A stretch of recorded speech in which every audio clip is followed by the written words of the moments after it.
Hello and welcome to Run Testers. My name's Nick and this is our first run review of the Adidas Terrex Agravic Speed Ultra.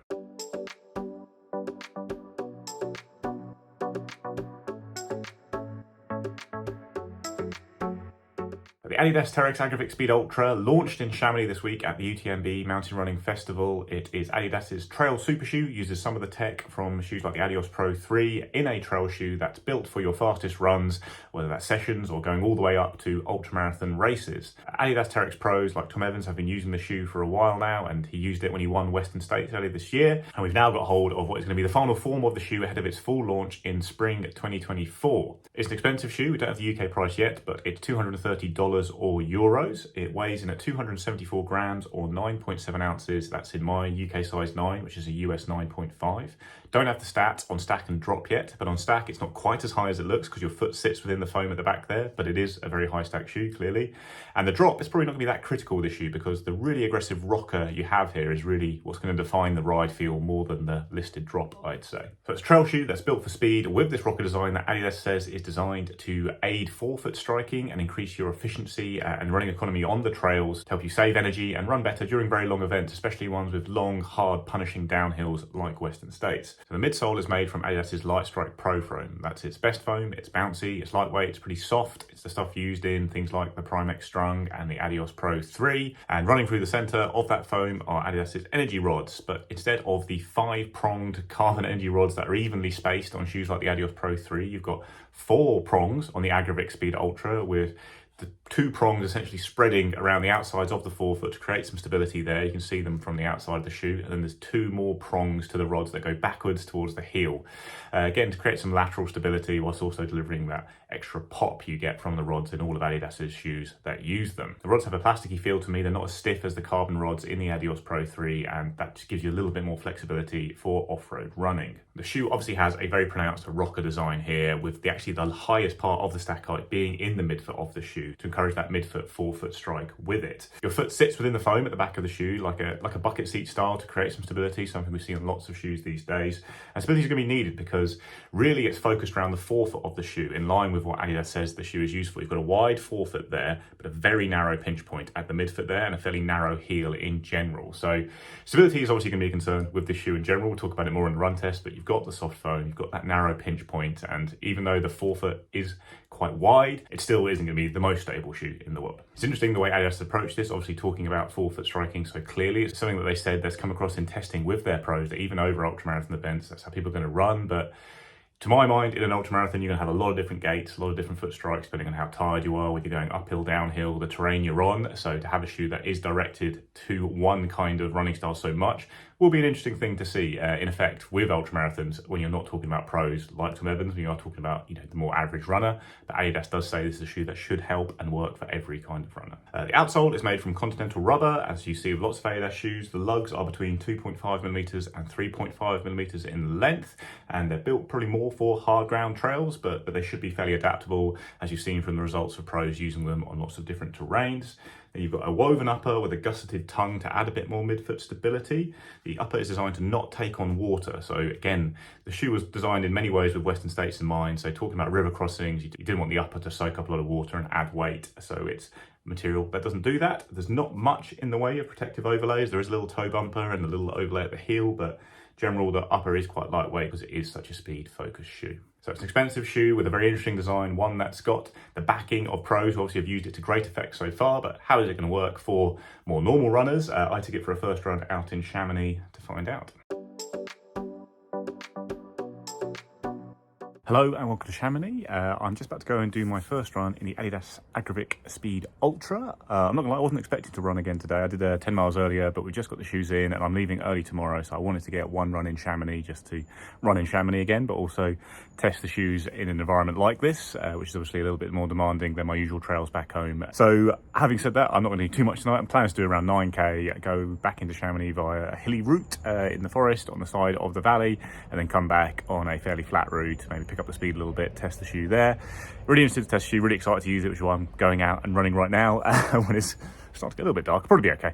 And yeah, it's be interesting to see how it runs. It's got a very aggressive rocker design. I talked a lot about forefoot striking in the presentations today with it, which I don't do. I don't forefoot strike, so I'll see how that feels. But mainly tonight, probably running at a fairly gentle pace, see how it feels on the uphills, come back down, and then yeah, like I say, fairly flat bit to finish. So here we go.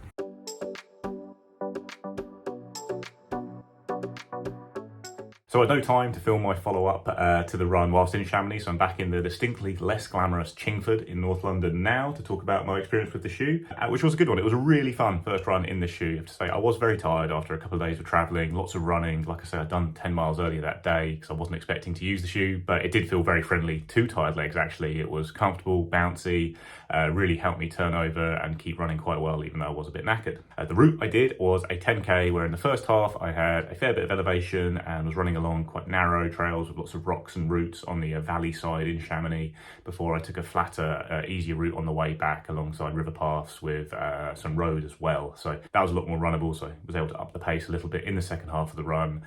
Nothing too crazy, but coming down to around 4 minutes per K pace for some stretches. The shoe is certainly fun to run in, and it is the first trail shoe I've come across that does get close to capturing the feeling of road super shoes. It's very bouncy, propulsive. You really feel the energy from the rocker, the rods, the foam, all coming together and pushing you along in an exciting way, in a fast way. It's not something that you really get from trail shoes because generally they make a lot of compromises because even if they have got super foams in there or plates or something, they have to adjust a bit to be more flexible, to be a bit more stable. And it feels like with the Terrex Agravic Speed Ultra, Adidas has decided to make less of those compromises and just create a shoe that is very fast and exciting. But the trade-off there is it isn't the most stable shoe in the world, and there will be concerns about that for lots of people, I'm sure. So for example, I'm a neutral runner, but when I run in high stack road shoes, I will overpronate a little bit, roll in a little bit because of the soft foams, and that is something that I saw myself and felt myself doing with the Adidas shoe as well on the trails, because it is a big high stack of soft foam and it just doesn't have that much stability in the midsole.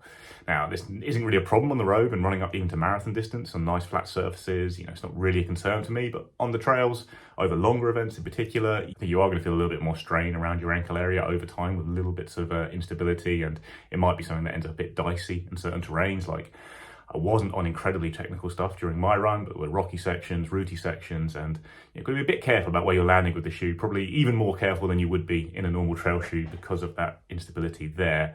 With that very narrow pinch point, I think it is quite interesting the way the shoe is geared so strongly towards this forefoot, which is wider and more stable. And when pounding down hills, like I really wanted to be landing on that forefoot to create, you know, the best amount of stability and get the best ride from the shoe. But over the course of a long trail run, you are going to have different gaits, different foot strikes. Like even if you are the very best in the world, you are going to be hiking sections, you're going to be slowing down, you might rock back on your heels at times, you might hit very technical bits, and I don't know, the shoe feels like it's built for one particular way of running, and it might be a concern when you just can't do that running at times because of the way trails are. So talking about the rocker, it is aggressive, it is noticeable, it wants you to run in a certain way, and it will manhandle you a little bit to achieve that. Like, I'm a shuffly, a heel striking runner in general, but with this shoe, you do move more towards a midfoot running style with a slightly loping gait. In the same way, I find myself changing a little bit when I'm running in the Asics Metaspeed Sky Plus. Now, I don't dislike this. I love the Metaspeed Sky Plus. I've got a couple of PBs in that shoe. I do feel it's not the most natural feeling shoe for me, but when I am leaning forward, running well, and hitting the midsole with a lot of force with a slightly more loping style, you get a lot of bounce back from it. And I did feel that with the Terrex Agravic Speed Ultra, especially in the second half of the run on more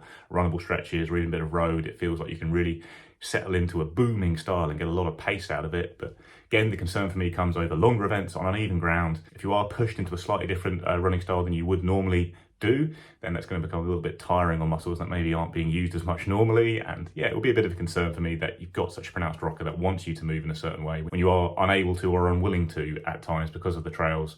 So I did hike a section in the shoe uphill and it was pretty much fine. Like, that's not a problem. It's probably more going to be when you're tired, rocking back on your heels, coming down hills even, like when you just start to sit back a bit, that maybe it starts to feel a bit more wobbly and odd because you're not hitting the sweet spot of the rocker, and instead you're hitting this narrower back part of the shoe. Grip was good for me in the shoe over the course of the run. Like, it rained a bit during the run, so I was on slightly slick roots and rocks at times, and grip was always quite reliable for me, even when coming down hills. So I think it's a good outsole. It's not something that's going to really cope with deep mud, as you'd expect, but it should be able to handle a nice range of terrains pretty well, I'd say. And it was also fine on wet roads towards the end of the run, because the lugs are quite short. You've got no skittishness in that area.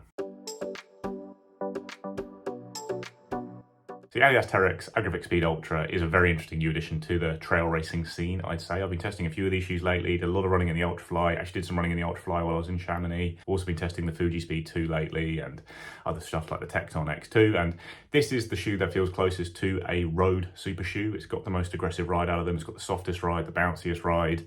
And it really feels like Adidas has decided not to make some of those compromises that other brands have made to make their super shoes more suitable for the trails. It's just really gone for it. And that's pretty exciting. It's an exciting shoe to run in. At times it feels absolutely amazing. It really does feel fast, booming, bouncy, you know, protects the legs there and just feels pretty great all round.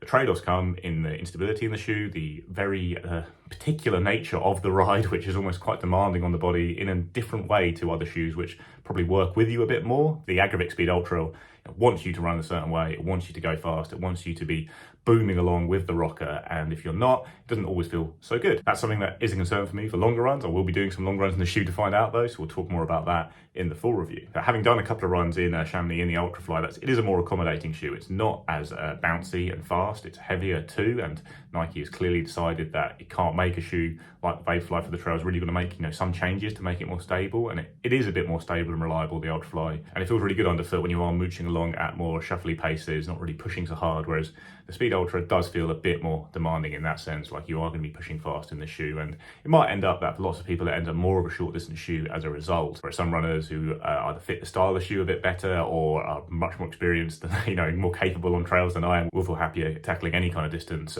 even with the slightly wobblier and rocketed ride you have here, which is a bit different to what you're going to find from other trail shoes. Anyway, I've got a lot more testing to do, and we'll come back with my full thoughts on the shoe in a few weeks. When it comes to the fit, I found that the Adidas Terrex Agravic Speed Ultra fit me well in my normal size. This is a UK 9, which for Adidas usually translates to a US 9.5, which is the case here. I've got a good amount of room in the toe box, and I've actually got quite a nice hold around the midfoot with this slightly narrower section of the shoe. No problems around the heel either. It's got a slightly better heel design than some of Adidas's shoes of late. I have had rubbing with things like the Prime X Strung. I've heel locked this shoe from the start anyway, just to create a little bit more stability, and I've had no concerns about it moving around on that first run. The fit's not quite as aggressive as some of Adidas's shoes, things like the Adidas Pro 3, so I would probably recommend sticking with your normal running shoe size.